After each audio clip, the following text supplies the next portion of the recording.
வழியாய் எதிரி ஓடி வந்தா 7 வழியாக துரத்திடுவி ஒரு வழியாய் எதிரி ஓடி வந்தா 7 வழியாக துரத்திடுவி 7 வழியாக துரத்திடுவி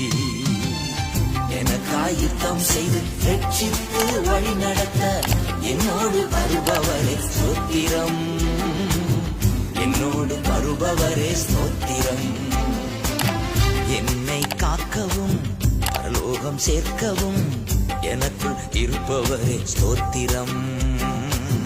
என்னை காக்கவும் பரலோகம் சேர்க்கவும்